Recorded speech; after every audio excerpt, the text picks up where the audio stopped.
Guten Tag, Observer, and willkommen in zu mein Welt. Today, we're going to talk about the Marine Corps. In particular, I'm going to talk about my first experience with the IST, which is the initial strength test, which is what you have to pass in order to go to boot camp. This is the second time I've met with my recruiter, and I wanted to share my experience. Sorry, I'm out of breath. And I'm coughing. I'm going to be coughing throughout this video as I cough up the phlegm of all the snot I inhaled while doing my mile-and-a-half run. Okay, so today I was just going to a weekly meeting with the Marine Corps where they take guests from the community. They do like a community service and just like try to get people in shape to join the military. You don't have to be a pulley or anything. You don't have to be thinking about enlisting to do this. They just do a weekly thing. Well, this week they just so happened to be doing the IST for the pulleys, and like the guests were basically there to watch, but they wanted to get a some idea. So what ended up happening is I got my first experience of hurry up and wait. I showed up to the appointment 13 minutes early, sat down for probably about 45 minutes. It was supposed to start at 9, and like people were still coming in 45 minutes later, and it didn't start until 45 minutes later. But anyway, it was like it was kind of a very nervous occasion for me, because like I go in there and like everybody's talking to each other except like the sergeants. The sergeants aren't saying a single word to us. But the pulleys are talking to each other. All of them, I'm 26, all of them are in high school at the moment, except for one guy who is 24. The rest of them were all high school students waiting for the IST. And all of them were like less than 200 pounds, by a long shot, less than 200 pounds. Here I am, 310 pounds. I have to lose 80 just to get into the delayed entry program. So that was a little bit intimidating. But anyway, to go on, the first thing we did, we got into this room, and they just start shouting out names, like seeing who all was there, like going down the register of pulleys, and they're like, okay, well, if you're a guest, come sign in a guest sheet.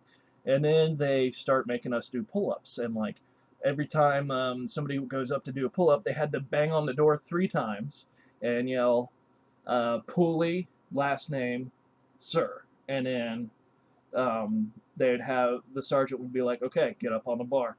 And unless they weren't loud enough, and they'd have them do it again. Some people had to do it like 3 or 4 times to yell properly. So it was more of a yelling exercise and a pull-up exercise. And like there was people doing like 30 pull-ups, and then people doing like 2, 1. This one guy who he made like 20 the week before, but he decided to do an arm workout before coming in, like the day before, which would be yesterday for me, right as the making of this video. But he did arm workout yesterday and went in to do the IST and only got 1 pull-up because he blew his arms out the day before. But anyway, so it comes to my part, and like I get nervous. For some reason, I get nervous. Like I have very good lungs, so I'm confident on the yelling part. But I'm sitting there, I'm banging,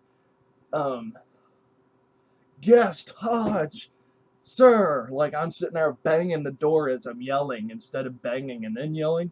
And he was like, okay, stop, bang on the door again, and then yell.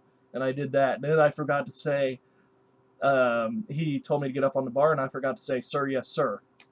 Well, yes, sir, not sir, yes, sir. But I forgot to say, yes, sir. And he told me to get down. I forgot to say, yes, sir, again. But anyway, so then I got my weight. I accidentally didn't do my height with my shoes on, stuff like that. But my weight went down 10 pounds. I was 330 the week before. I lost 10 pounds over a week. Now I was down to 310, so I'm making progress. But anyway, so I go back out into this hallway where everybody's sitting there waiting to do for like crunches and stuff.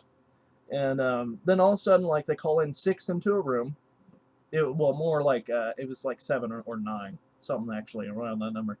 They call 7 or 9 into a room, and then another sergeant comes out, and we're expecting them to send us to do crunches, sending more people in to do crunches. And they're like, okay, well, since all these other pulleys on the line have passed the ISP, well, the IST, and y'all are guests, we're not going to do that today. We're just going to go to firearms instruction, which I was like, we're doing firearms instruction? I didn't know that they do that for pulleys. I thought that was a boot-only experience. But anyway, so like I don't know where we're going, so I'm like, okay, well, I'm going to follow somebody.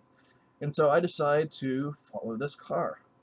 And I'm sitting there following, and we arrive at the destination, and they're like, okay, well, get down. We had to walk down this little hill, and like he was like, okay, get in a line facing each other. And like, you all know what you're doing here. The sergeants, well, the recruit sergeants, like, y'all, obviously, since we're here, you all know what we're doing here. And I was like, this isn't a rifle range. Like, this isn't a firearm place. And so so then he was like, okay, we're going to do crunches. And I was like, wait, what? We're doing crunches? And so, like, I didn't know what I was doing, and I was like, okay, well, I'm going to get down. I'm going to spot this person, because the person in front of me was going first. And, like, I was supposed to support him, like, sit on his feet and then hug his calves. But anyway, like, as we're doing this, I was like, how do I do this? And he was like, wait, you're not a pulley. And at that moment, I realized I am in the wrong spot. I followed the wrong person, and my recruiting sergeant, the one who recruited me, well, who was in process of recruiting me, and like knew that I was a guest, he said not a word. He just went with it. So anyway, but he at least had the decency to be like, okay, well, we're gonna have the pulley go first, like the pulley's row go first. But anyway, so so I was like, I'm helping him with his crunches, and I'm like, okay, I guess I'm doing crunches. Like, at that point, I didn't know if, like, it was a misdirection or if I was just in the wrong place. And then I put 2 and 2 together that I'm with the 9 guys. I'm like, oh, the rest of the group went to the rifle, well, to instruction, firearms instruction. So, and unfortunately, we didn't get to actually shoot the weapons because we didn't get approval, but we like got instruction, which I'll go on about further. Like, we just had a talk. But anyway, firearm safety, basically mini course. So anyway, so then after the crunches, we're told to line up under a gazebo, and like, I'm sitting there like, oh, what's happening now? And I was like, oh, we're going to run. Okay, so I see the pulleys jogging to the gazebo, and they jog through this bog, this little bog, like swampy bog, to get to the gazebo.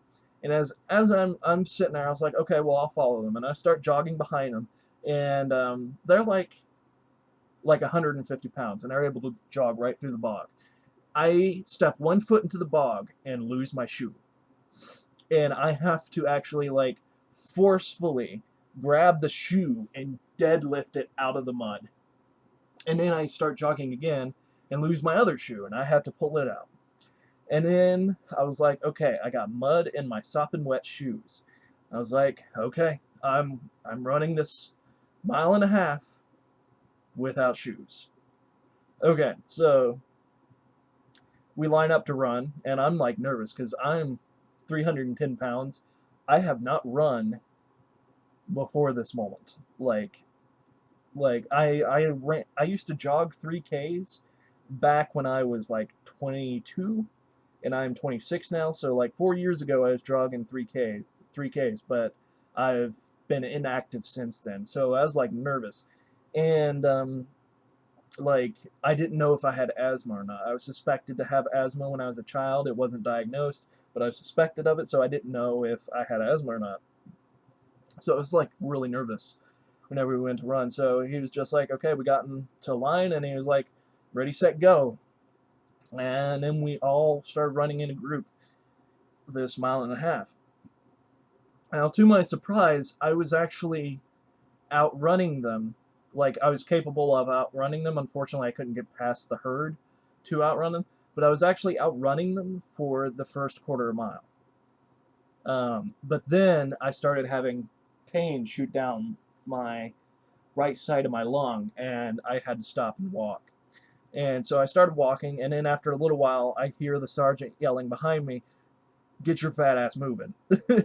And so I start picking up the pace. After I hear that, I start jogging again. And then after a while, I just couldn't do it. I was out of breath. And so I just kept walking. Like I wasn't going to give up. Even though I wasn't supposed to be there, they knew I wasn't supposed to be there. And I didn't really have to do what they were telling me to do. I decided to go on and do it anyway. So I just started walking. And then after a little while, once I had enough breath to jog again, I started jogging. Okay, so about the third time of doing this, the people are already on their way back. And then one of the squad leader, the pulleys are in squads apparently. The squad leader, he was like, "Oh, I didn't know that you were still coming. Well, that you were back here." And then he pulls off from the back of the pack and um, like, and starts following me and giving me encouragement. And he was like, "Okay, well, we're going to jog to the halfway point because you're running 3/4 of a mile, and then you run back 3/4 of a mile." So I get to the halfway point, and I was like, "Man, I'm going to pass out. I'm going to pass out." And he was like, "You better not pass out because it's going to be hard to carry you." And so, so then he starts teaching me how to breathe. Like, I didn't even know that I needed to learn how to breathe. Hold on, my camera's a little messed up, I think, whenever I did the thing. Anyway, so he was like, if you're walking, put your hands above your head so you can breathe. And I start doing that, and it starts working. And so, and then he starts teaching me how to pace myself. He's like, "Okay, well, obviously you can't run this, so what we're going to do is you're going to walk 50 steps, and then you're going to run 50 steps." And we did that like 2 cycles. And he was like, "Okay, now we're going to walk 100 steps and then run 100 steps." And then I do that. And then he was like, "Okay, now we're going to walk 50 and you're going to do 100." And then I start failing. And then at this time, the sergeants start seeing me. And they start seeing me walk. And so they sent another pulley out, and his mission was to carry me. He was supposed to fireman carry me to the finish line. So he comes and he starts fireman carrying me. Like, it was horrible. Like, the first time he had me on his back, he failed. He fell flat out because I'm like 310 pounds. But he was a strong dude. Like, I talked to him later, and he was like, "I used to wrestle like 275-pound dudes." So he didn't give up. He got me over his shoulders. And then, but then there was a problem where he lifted me wrong, and his shoulder was pushing into my diaphragm, and I couldn't breathe. So I'm sitting there, "Put me down." Like, after a couple steps, I was like, "Put me down, put me down." Like, I couldn't breathe. So I finally I got myself down, and then I was like trying to run. But at this point, like, a bunch of other pulleys start running out to me and encouraging me to run. And at this point, like, I couldn't run, I could only walk. And then, like, they decided that that was not acceptable in front of the sergeants because now it was their responsibility to get me to the finish line.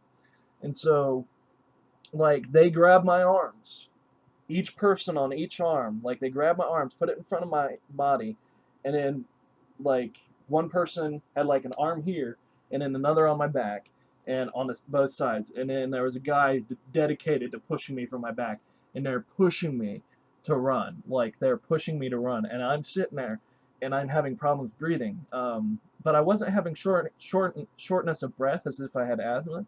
Like, I was thinking I was going to die because I was not getting enough oxygen. Like, I wasn't short of breath, but I wasn't getting enough oxygen. I was like,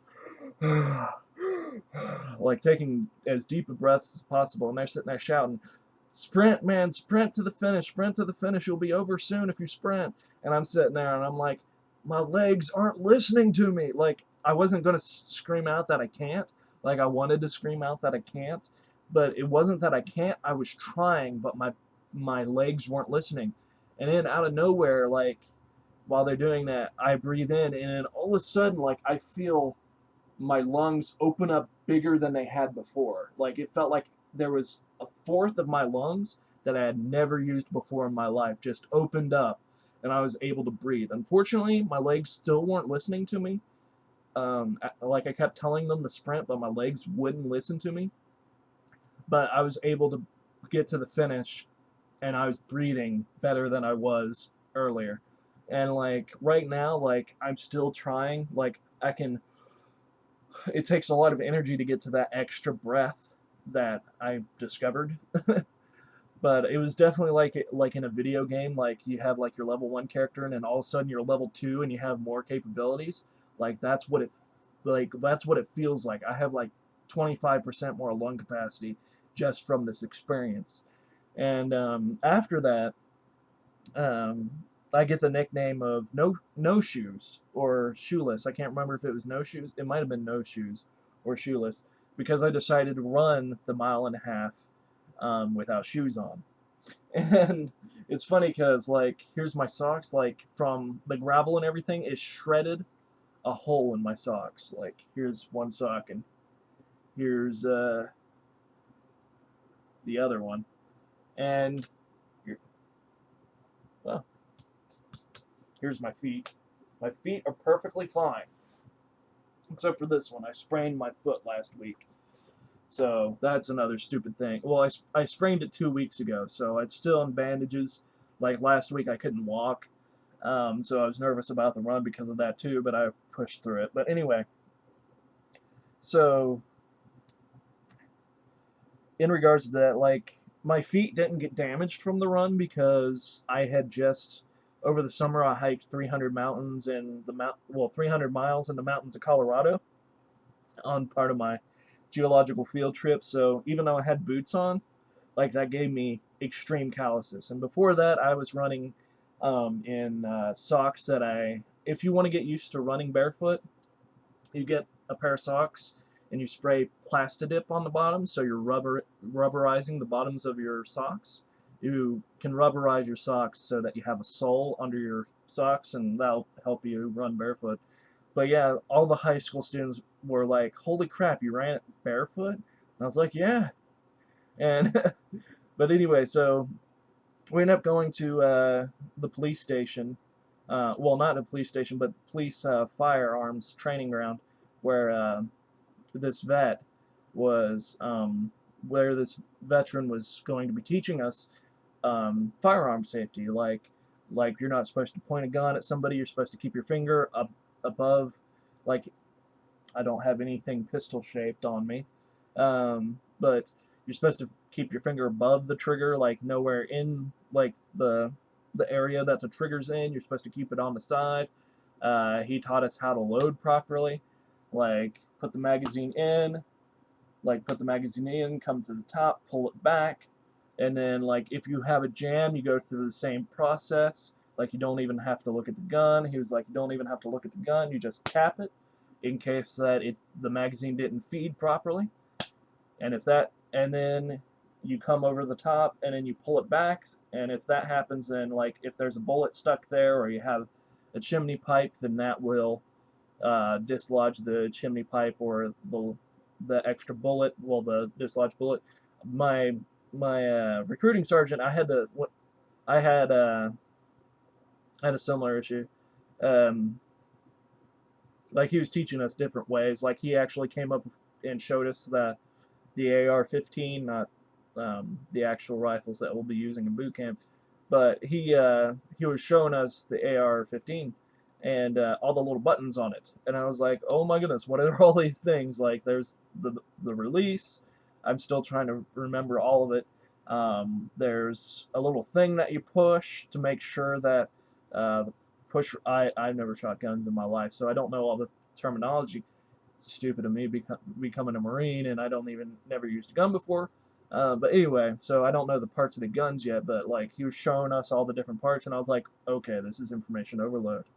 But anyway, like it was all good. Like I mean, it was funny. I was like, he showed us how to they showed us how to load like not live rounds, they were dummy rounds, but they were showing us how to load magazines. And like it was funny because I was the only one there who didn't know how to get the magazine out of the gun. So like the sergeant came over and he was like, okay, there's a button right here, you press that. And like I pressed the button, the magazine fell, and it was great. But unfortunately we weren't able to go to the actual range and fire that day. Well, today, not that day, but we didn't go out to actually fire the guns because unfortunately they couldn't get the request authorized. I don't know if that was because there was guests involved or what, but we weren't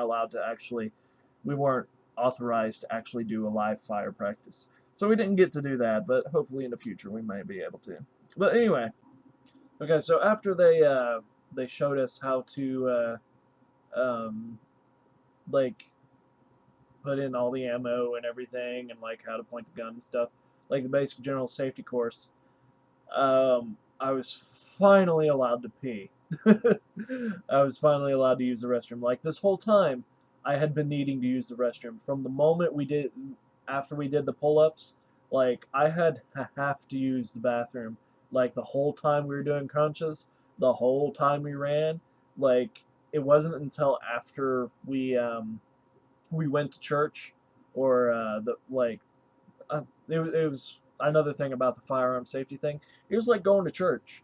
I mean, we were having a sermon on iron. Like that vet, he knew his stuff, and he was going through all these things, and it was a sermon on iron. But anyway, so we were finally given permission to use the restroom, and it was funny because like the pulleys were like, okay, 3 to a toilet, and like at first I think they were joking because the sergeant didn't tell us to do it. Like, but then I walk to the bathroom and I see 2 of the pulleys go into the bathroom, and like they just pull up to the toilet, and they were like, I was like, are we seriously doing this? And he was like, what, you've never done this before? And so I was like, okay, well, here it goes. And he was like, okay, well, you look that way, you look that way, and you look that, and I will look that way. And so we just all start peeing in the toilet, and this other guy was like, hold on, guys, I have to look to see if I'm hitting right. And then it was an amazing experience. Um, so one word description of this event: transformative. Because I mean, I gained extra lung power. I Oh, and another thing, like after we got back from the firearm safety crash course or whatever, um, like I got lost on the way back. Like it was far away out of town that I didn't know. But anyway, I got back like after all the kids had already left. And I was sitting there talking to the recruiters and stuff, and I was like, "Well, I didn't know that I was doing the full IST today." And my recruiter just starts laughing. He just starts laughing his head out, and like he was like, "At least you stepped up and actually did it." I mean, I could have just actually not did it. Like once I was in that situation, I could have just and realized that I was in that situation. I could have just decided not to do it because I was just a guest. But I pushed myself. My run, unfortunately, was 26 minutes, and that is horrible. I need to get it down by a third in order to pass IST. Not to pass IST, but to get an actual decent score on the IST or the PFT. So I definitely need to work on running, which is okay. I was expecting that. I need to lose 80 pounds before I can join before I can join the Marines. So obviously, once I lose that 80 pounds, running will be a lot easier for me. So I'm not worried about that. Like if I had asthma, I would have. If I had asthma, I think I would have died on that mile and a half. They would have had to call an ambulance. But I don't think, based off of that, I don't think I have asthma. I think it was just the speculation wasn't true. Maybe I grew out of it. It wasn't diagnosed anyway, so I'm okay. But and I obviously I'm going to tell MEPS that, but like I've already told the recruiters, I'm going to tell MEPS because I mean I've already said it on camera, so not gonna lie. But anyway, but if I had asthma, that would have been the indication. Like I personally felt like I was going to die, but I didn't. Like whenever they're pushing me to run faster than I could breathe, like I wasn't hyperventilating. I didn't have shortness of breath. Like I couldn't get as much oxygen as I needed, but it wasn't shortness of breath. It was I was going further than my physical capabilities. and my lungs couldn't keep up. It wasn't shortness of breath. It wasn't asthma-induced shortness of breath. It was just it was just not being able to breathe as much as I needed to. I was able to breathe my full breaths. That's the important thing. I was able to breathe my full breaths, but my full breaths were not full enough. Like, they were not enough for the task. So that's what I need to work on. Getting my lungs, my cardiovascular system up and running for that. My respiratory system up and running for that. Because I need to breathe better if I'm going to run better. But anyway, it's going to be at least 4 months before I even get into the delayed entry program. So I'll keep you up on what happens. If you're interested, I'll definitely give my experiences, like my first experience with a recruiter, stuff like that, and maybe some of the process. So far, the recruiters are pretty awesome. I mean, they can be really harsh, like particularly whenever we're doing the IST and stuff like that. Like, they can push us really hard, but they're pretty honest dudes. Like, a lot of people say things like that recruiters are liars and stuff. I know a lot of the recruiting process beforehand. Like, I've heard stories and I've like looked the stuff up, and so far all of them have been straightforward, honest with me. So I have a great group of guys here. But anyway, that's end of this video. Hopefully other people can share theirs. I know that y'all are probably going to poke fun that I had a 26-minute mile and a half. Oh, and I also got 0 pull-ups. Let me go through my IST statistics. I got 0 pull-ups. I couldn't do a pull-up. I couldn't do half of a pull-up, but I managed to do a half of a pull-up. Okay, so that's what I got going for me. In addition to that, I was able to do 30 crunches, which I'm very disappointed at. I did 30 crunches like well before the time was up, but the problem was, like, I had it in me to do more, but my back wasn't listening to me. Like I would get up and then I couldn't go any further, and it wasn't because my muscles were tired or anything. It's just my body wasn't listening, and so I'm gonna have to figure out how to fix that, because like both the running and that crunches, there was instances where my body just did not listen to me. It wasn't that I was incapable. It was just that my body was not listening to me. Like, I was giving it commands. I was like, okay, we're doing this, and it just wasn't working. But anyway, obviously I had a good time. I mean, I am exhausted beyond belief, but I am on like a high now. Like, that was one of the better experiences of my life. It was like I said, I reached level 2 in respiratory function. But anyway, until next time, auf Wiedersehen.